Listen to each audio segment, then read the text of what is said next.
Right now, we're going to bring in Joel Rubin. He's a former Deputy Assistant Secretary of State. So, Joel, give it to us straight. What is Turkey doing?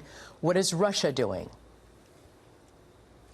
Yeah, Arthel, Turkey is about to engage in ethnic cleansing, and Russia is backing them up. And it's really tragic because we had our foot on the neck, essentially, of ISIS. We had defeated them, and now Donald Trump has taken it off. And I understand why he claims he wants to bring our troops home, but as you're hearing from this report as well, our troops aren't coming home. They're going to Iraq, they're staying in Syria, and Turkey now feels a free rein to engage in massacring our Kurdish allies who helped us defeat ISIS, and it's a real tragedy right now. Yeah, and the troops that went to Iraq saying, you didn't ask me if we can come over there. You bring your troops over there, That's so right. You got 1 month to get them out of here.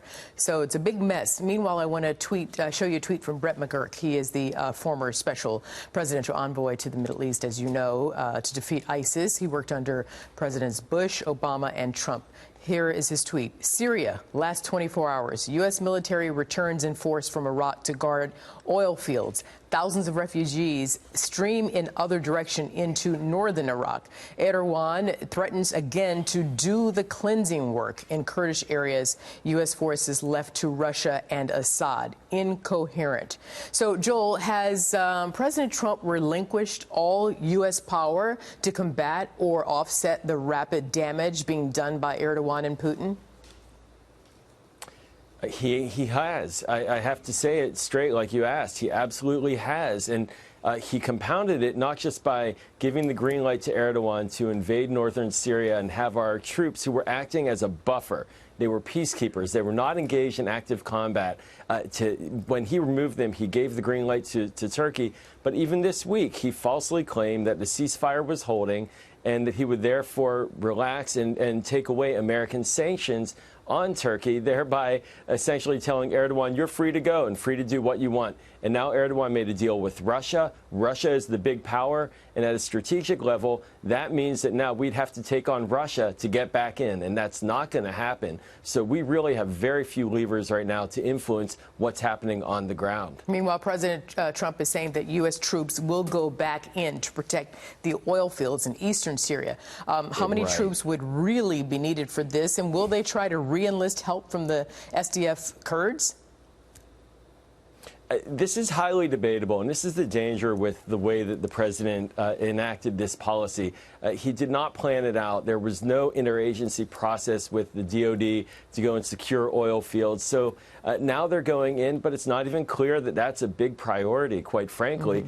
Oil fields in the past, they were used to fund ISIS. Then we destroyed them through air raids. It's not quite sure what the actual purpose is. He may find it attractive. There are others who want us to creep back in and think that that's a way to begin to do that. But from a policy perspective, the oil fields are very insignificant, quite frankly, certainly to our oil use here at home. The big issue is Turkey's incursion now into an ethnic cleansing operation against the Kurds and Russia's stronghold right there. Those are the big issues that we're not grappling with and that we should be. So far, you've got 900 square miles that have been seized by Turkish and Russian forces. 160,000 Kurdish civilians have been displaced. So will the Kurds, all divisions, be slaughtered, or is there really a deal with the devil that can save them? Well, the Kurds thought they had a deal with the devil, and that devil being Assad of Syria. And they thought he would provide protection, but that protection hasn't come. Russia controls Assad. Will Russia step in and potentially protect them? But the big question hovering over all of this is then what?